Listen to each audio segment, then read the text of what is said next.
Lovely play from Kudus. It's a decent ball in and a chance. He's made a fabulous save and a second. Well, brilliant work from Belcher to deny Andre Ayew and Kamaldeen Sulemana from point-blank range. Opportunity for Ghana. Oh, an opportunity brilliantly taken by Andre Ayew. The Ghana captain comes up big just when his nation needs him.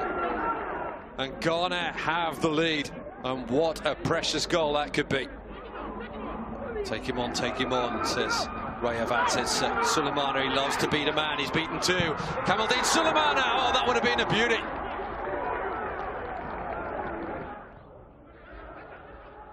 On the overlap, an opportunity for number two. Oh, and it's over. Wasted. Bekele with space, danger here. What a strike off the bar. Still not away, Hotessa. And this time it's well over from Mesut. And Ethiopia have come closer and closer. And here's the chance for Ethiopia, Ahmed. And now a glorious chance, Kebede! And they have been playing with fire, have Ghana, and they've finally gotten their fingers burnt. Ethiopia on level terms. It's a big goal for them. Ethiopia won, Ghana won, and South Africa remain top of the group. Right, so that was how it ended yesterday, the Black Stars against Ethiopia. It's ended in tears. Hashtag. Was that in tears? It's always in tears. Well, yeah, I mean, are you really asking whether it's ended in tears? No, because was it a win? It wasn't a win. Did it put us in a good position? Are we not in a very difficult position? The pendulum has been swung in our favor because South Africa also won 1-0. So we just beat South Africa by any margin, and we are through. No, 1-0. Yes. They have 3 points. They have 3 points. They have 13 Ahead points. Of us. Yes. Yes. So we just need to beat them 1-0, 2-0, 3-1, 5-1, 10-0, 20-21, and we still qualify. And it's that easy? Well, it's possible to beat South Africa 1-0. Look at that. It is possible. No, easy. Even if we had beaten Ethiopia, we still needed a winner to qualify. Yes. It's easier when you say that. That's easier. We still needed a win to qualify. That's what matters. If we had beaten Ethiopia... Somebody will come and beat you in the studio. If we are still beating Ethiopia... Do you know why I'm enjoying this conversation? Why? Because Muftar is acting like you when you are defending Hearts of Hope. We all don't understand.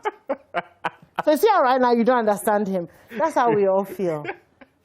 Yeah, we thank God for moments. Does that even come in? It's very, very important. Because what he's saying, like...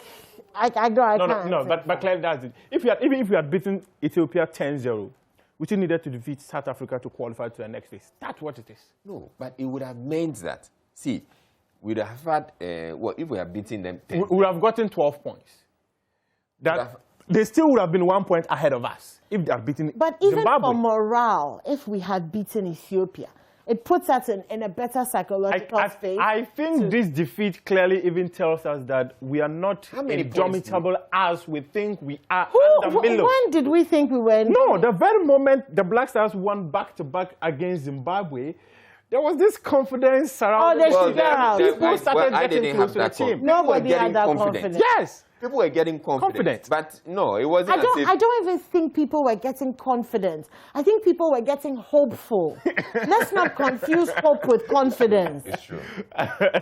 Let's not. We were getting hopeful. Yeah, there was a lot more hope. This draw reminds us that, check that hope. Nah, fam. And this will tell us that against South Africa, the boys must rise above the performance they gave against Ethiopia if they want to qualify. It is rather a motivation for these boys. It's not a motivation. because the Ethiopians came into the game knowing what was at stake. They knew very well. They knew very well what was at stake. For them, they don't need the result to do anything. But just to even say that they drew against Ghana, it's a big plus. In 2017, these same Black Stars defeated them back-to-back. Kwesi Appiah caught them in Kumasi and gave them 5. Went there and gave them 2. So if they're able to get a draw against the Black Stars, it's huge for them. I like how I think you should be drafted in as public relations officer because I'm wondering, is he talking about the same Black Stars of Ghana or some, team that I am talking about people the same will draw with them? I am talking about the same Black Stars you and I have come to know all over the years. And okay, so this is the national team we all have. How many points do we have now? We have 10. You have 10? Yes. In South Africa? 13, yes. Okay. So if we're playing against South Africa, if we're playing against South Africa on Sunday, we need to win. And what's the goals? As it stands now, South Africa have got +5 goals. They have +5 goals. And we have +3. So we have to win. So even if you beat South Africa 1-0, their +5 goals will drop to +4, and we'll have +4. Then we'll move to the next metrics. The next metrics are that those who have scored more goals in the group. If Ghana beats them 1-0, Ghana will have 7 goals scored in the group. South Africa have scored just 6. So Ghana goes through. Why is 7, 7, and 6 is just 6? Because really, it's just one. Let's go on the phone and speak to former Black Stars player, Yao Preko, and Nana Ajiman, who is a football coach and a commentator. They are joining us this morning for us to have this conversation. Yao Preko, a pleasure to have you on the AM Sports. Thank you. Yeah. First of all, what did you make of the Black Stars' attitude in their game against Ethiopia yesterday? Very, very disappointing. But if you've been in the game for a very long time, I wasn't surprised. We were all being hopeful that we'll get a result, a good result out of it. Tactically, we didn't get it right because they controlled the game.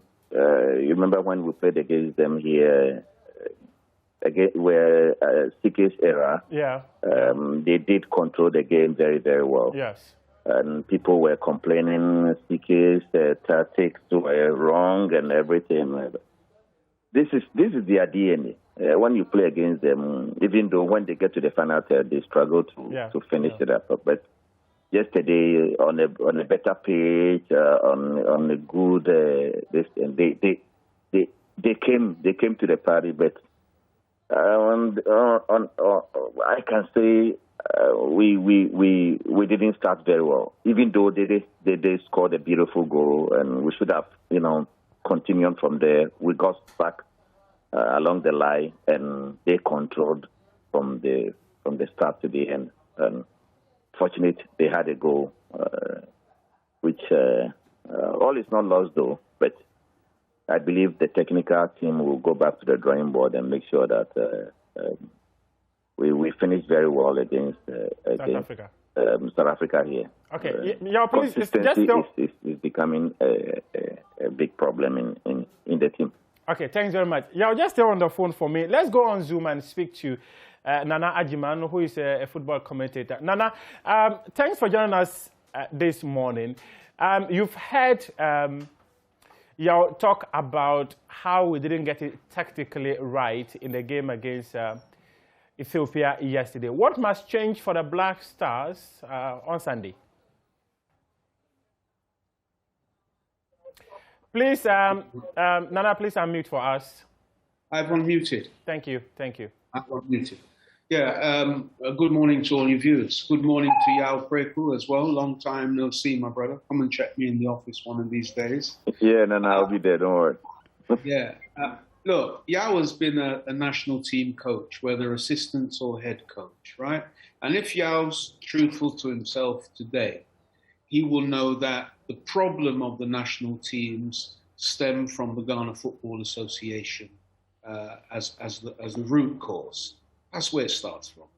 Because at the end of the day, I keep saying to you all, I've been saying it for 20 years, we don't have a system.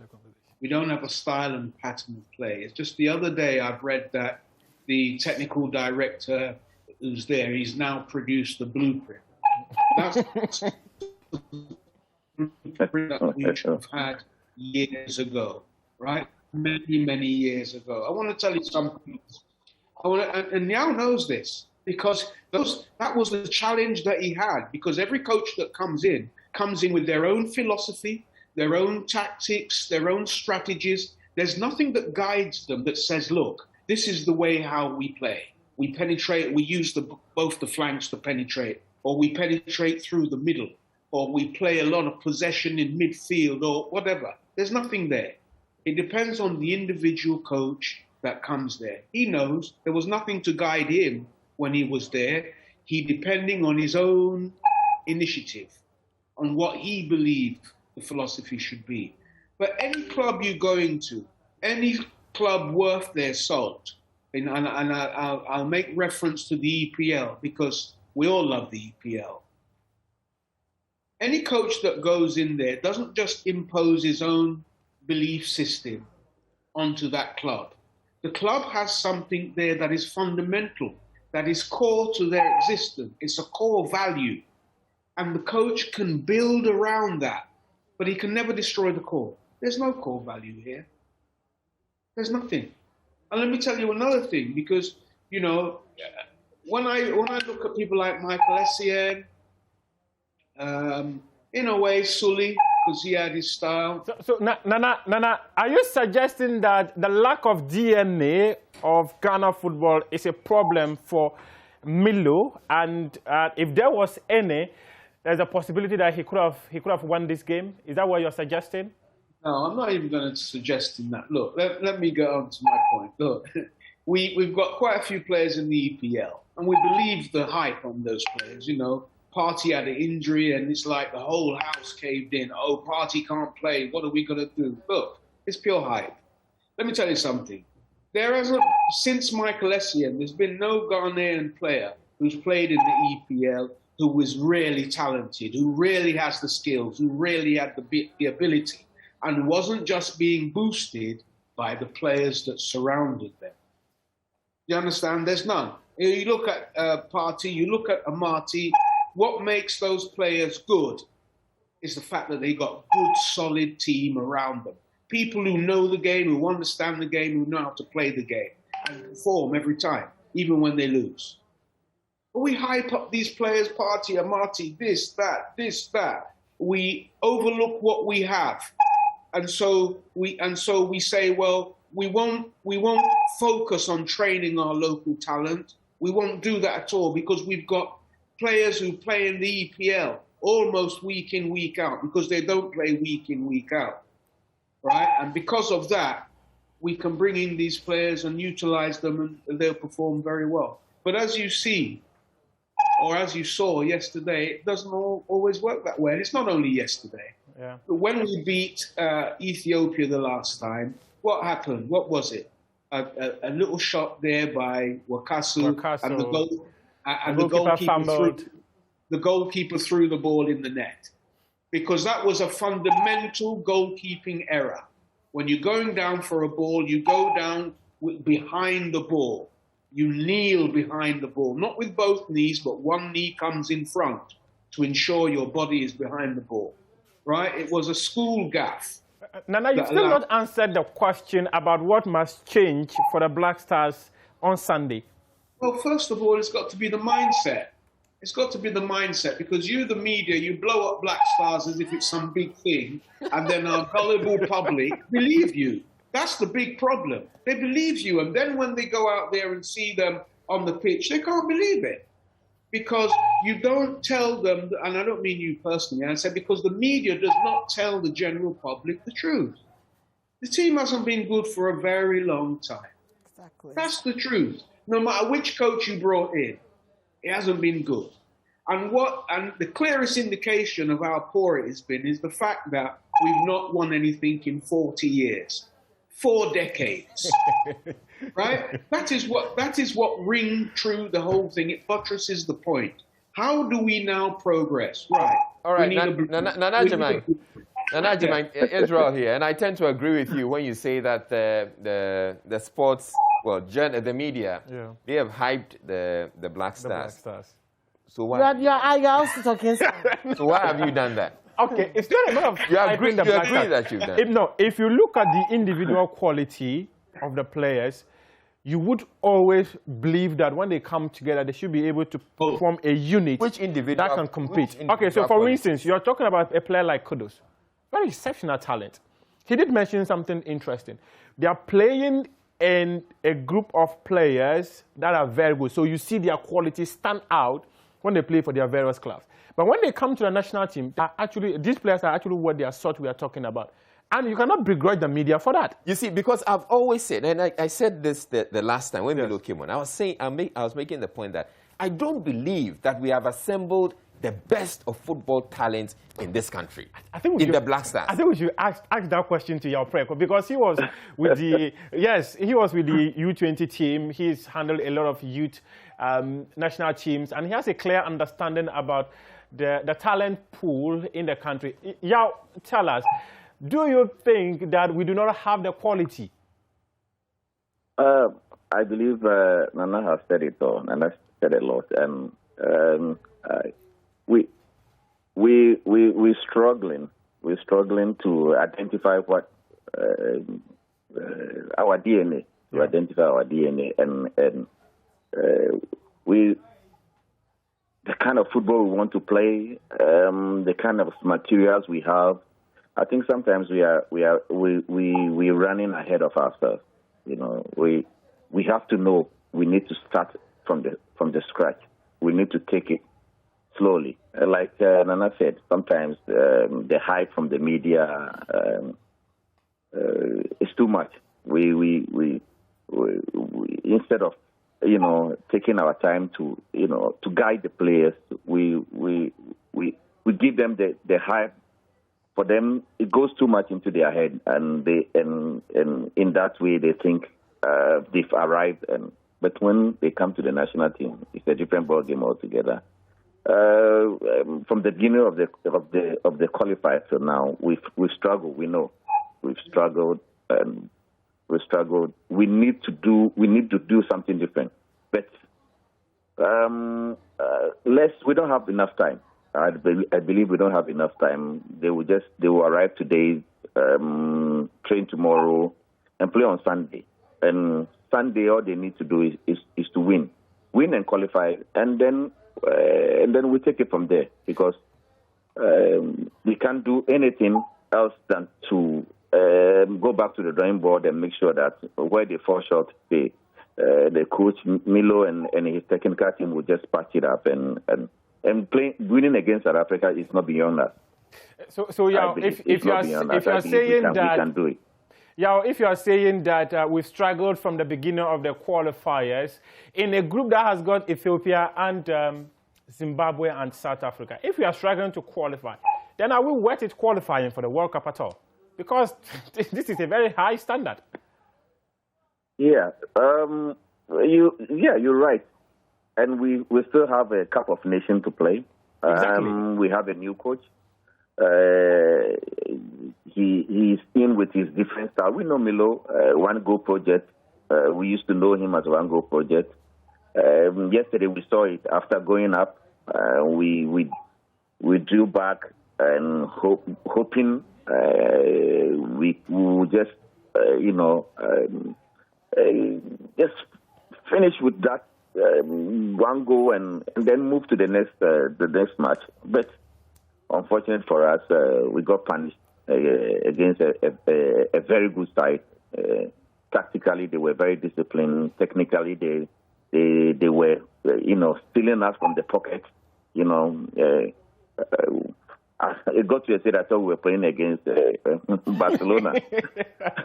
Yeah, but we know. I wasn't surprised the team struggled individually. We have good players, but playing as a team, we are still struggling. We are still struggling to find our team. But like I said, when I say individually, we have to look forward and make sure that we win against South Africa here. Okay. And what is to be done, we can do it after South Africa. All right. Now you can't fix enough. You can't fix much. You just need to win, and you can win. You can win without playing a good football. All we have to do is win, just win, and then we'll see how it goes. Yeah, Coach, so you heard, you made a point that has gotten Mukhtar so excited because you said there are some individual I'm not saying that we don't have players that are, individually brilliant in the team.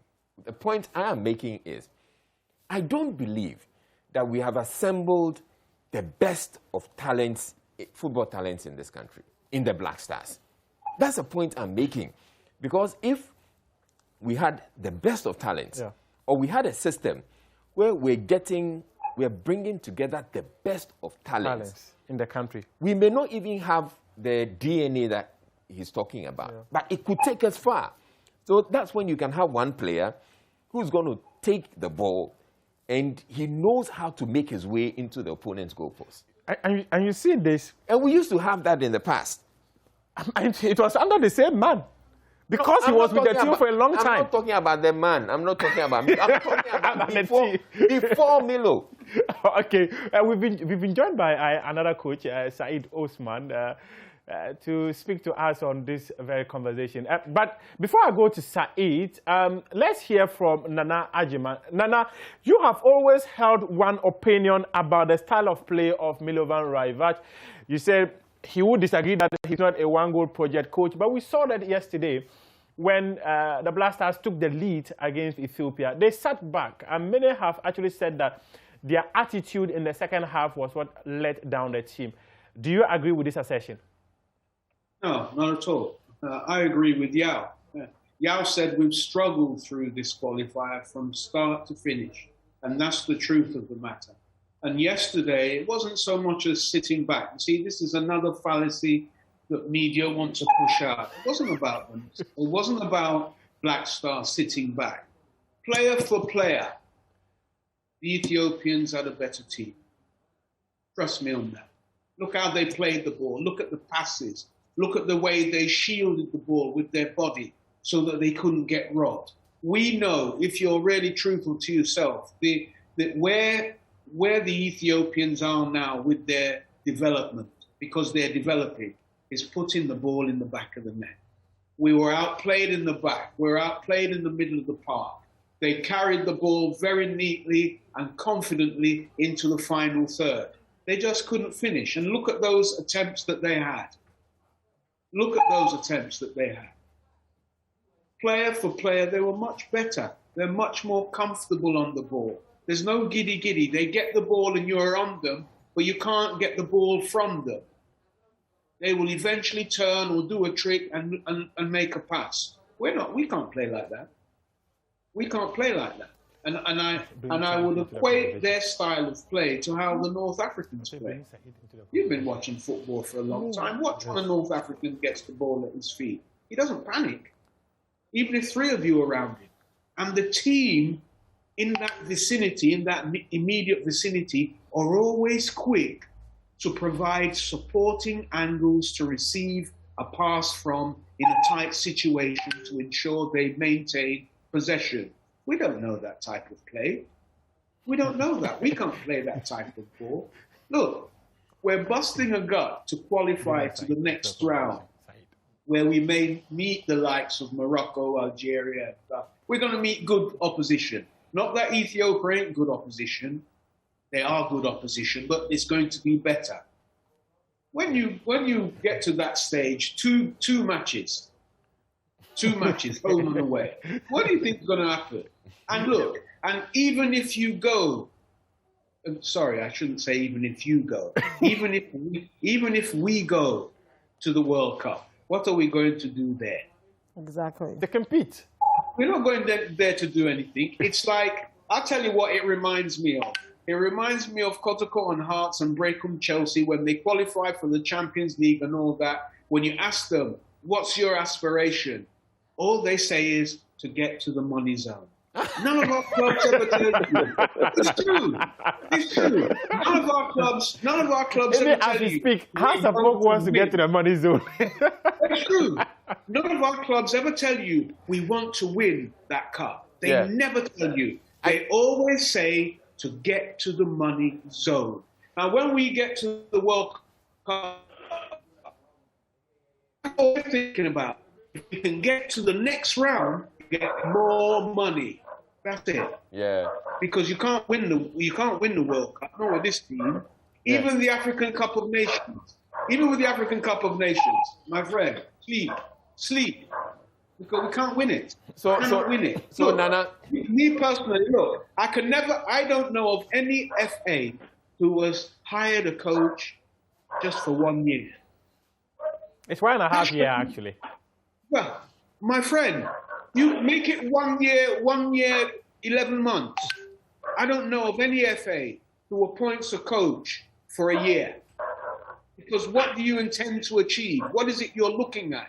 It clearly indicates you're more focused on short-term gain than long-term sustainability. Nana, I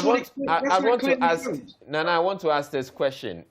Do you, and I've been making this point for a while now, do you believe that we have assembled the best of talents, football talents, in the Black Stars as we speak? The reason why I will tell you no is because we don't have a selection criteria. And we haven't had a selection criteria for a very long time. You see, because in order to determine whether or not we have selected the right players for the club, we must know on what basis the selection was made. You ask Milovan Rajevac, you ask Kwesi Appiah, you ask CK, what criteria they used. Ask them. Ask them. It has always been, you play week in and out for your team. It has always been the point. Be regular for your team, and you get a call-up. No, that's just one. That's just one aspect. How many yellow cards you get can be another. How many red cards can be another. Your aerial compatibility is one. The amount of time you get the ball and pass the ball forward can be another. Forget shots on target and all that kind of stuff. The amount of time you sit on the bench is one. The amount of times you come onto the field from the bench is another. There's so many criteria. I would actually wish that we have a way of bringing in some new talents, local talents. And a lot of the time when the conversations about getting talent into the national team, we're looking outside. But I believe that we should have a way of, nurturing local talent and having a solid base. So that would give us a proper transition into the... We used to do that with the starlets, and then we'll have the satellites, and then they'll all grow. Except, yes, we've had the starlets, and yet we actually didn't manage them so well, so that we'll have the starlets eventually becoming... Oftentimes, it's a problem of transitioning them from their youth teams to the main Black Stars team. But most often, Mino would tell you that it's not easy to break into the national team because when players get into the national team, they want to stake a claim. So the youth players who are coming through, there should be a mix between experienced and the younger ones. And if you're not able to get the balance right, it's always very difficult. And sometimes you need to appreciate these coaches because it's very difficult for them to get it. Yapreku, he handled the under-20 team when we went to the Africa Games in 2019. And most of these players he had in that team were very, very talented. They came from Abdul Karim Zito's U17 team that he took to Niger in 2015. But most of these boys could not make it through. Just give us an idea. You were with the players of Pakwesi Feben, Abdul Karim Zito. You took them to the Africa Games 2019. But if you take a look at our Black Stars at the moment, apart from Kudus, who did not even make your team to Morocco, almost all the players have gone into obscurity. Yeah, I had the players from, the majority of them were from Pakwesi's under 17. Yes. Pakwesi's under 17. I took them to the likes of Emmanuel Toku Najib Yakubu, Sule, and Kudus. Even though Kudus couldn't make it, I had Tairu, this goalkeeper, this Ibrahim Danlad. Yeah, Danlad was part of it. But like you said, none of them, even though they are playing, but none of them are recognized at the moment because we like Nana said, the criteria. I don't know. I don't know the criteria they are using. But at the moment, we have to accept that we are underdogs. Wherever that we are playing, we are underdogs. We have to accept that. We have to take it slowly. We have to build a very good team. We have to start from the scratch.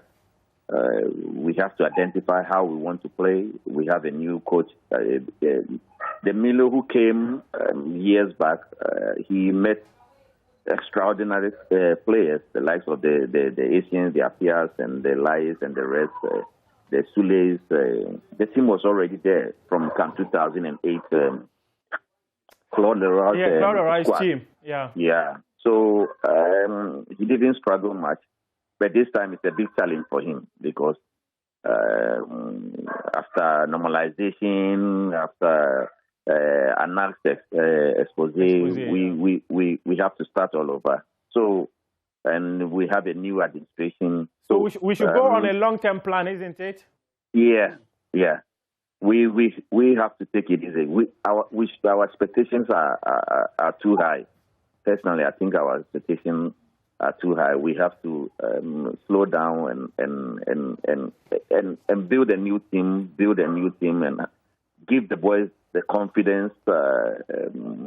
We shouldn't put too much pressure on them because, like you said, even if we're able to jump this hurdle, we're still going to meet the likes of. But funny thing when it comes to Blasters, we like playing. We like being underdogs. We like playing the likes of Senegals and the Moroccans, and that is when the best out of us comes out. Yeah. But first thing first, we still have a lot to do. That's one, no doubt. We still have a lot to do. But you are certain we'll cross the hurdle on Sunday? You are certain about that? We don't have enough time. After, if we're able to qualify, we still have Cup of Nations, and I think that is when Milo will have a little bit of time to build his team, and then we can see during the Cup of Nations if we really have what it takes to win the home and away basis during the playoff. Yeah, and then we can have a clear, proper picture of how we want to play and we want to see the Blaster play. Okay. Yao and Nana Agyeman, we appreciate your time this morning. It's been a very interesting conversation. But Nana, do you have any final comments? No, Nana, you were telling your Apreko that I should see you in the office. I'm wondering which office it is. My office. I'm in my office. Yeah. Empire Greek Ghana Limited. That's what I wanted to know about. So Empire, what's that? Well, you've interviewed me about the decriminalization of cannabis. You've spoken to me on the show. Yeah, it's about that. Yeah. It's about building the economy. How's business? And fighting climate change. How's business, Nana?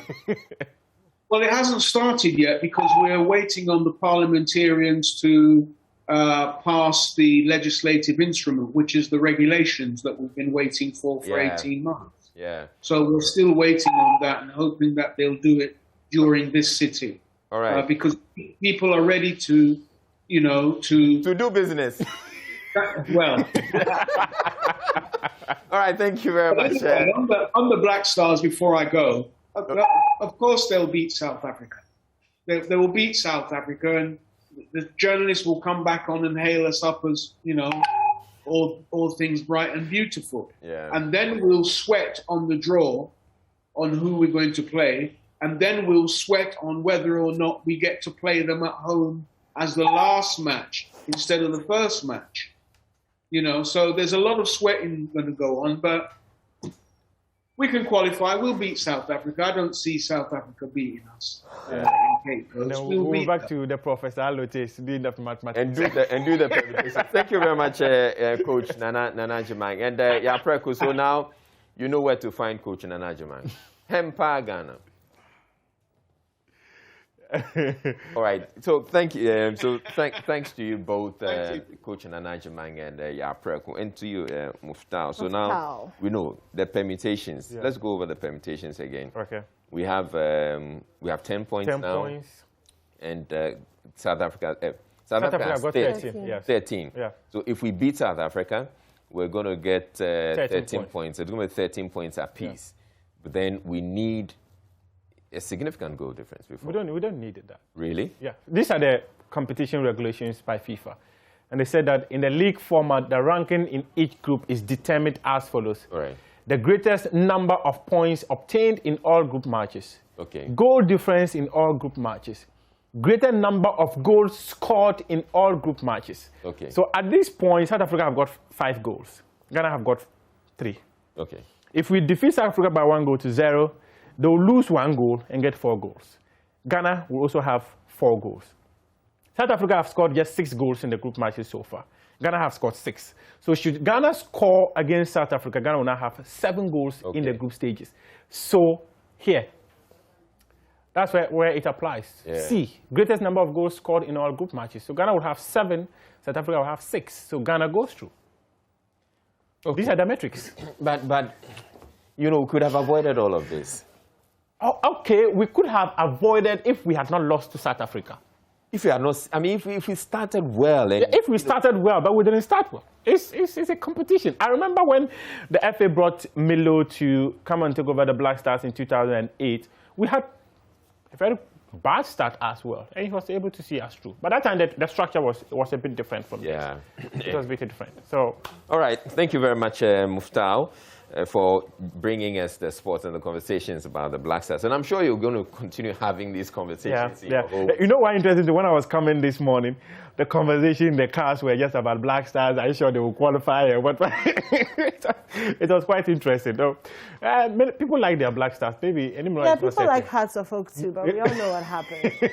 Anyways, thank you guys for this very. Tell us something about Hearts of Oak. He wants peace in his life. Yesterday was 110th anniversary of Hearts of Oak. Yeah. Okay. Okay, so it's a 110 years. It's a club with history. And they've won the league title just less than their rivals. That's quite surprising. No, but that's not even. That's the point. No, I want to know more. On the continental level. The continental level, you've won the Champions League once. Qatar have won it twice. Super Cup, Super Cup. You've won the Super Cup. Qatar have never won the Super Cup. Exactly. That's what we're talking about. So the Super Cup and the Champions League, which one will you prioritize more? No, the most important thing is that we won the Super Cup. Every trophy is a trophy. No, we've won the Super Cup and Kotoko has never. Okay. Kotoko has won the Champions League twice. You've never won it twice. Kotoko have won the league title 24 times, despite you being about 21 years older than Kotoko. That's quite surprising, isn't it? I'm talking about the Super Cup. No, on this note, we thank you very much for joining us for AM Sports. Thank you.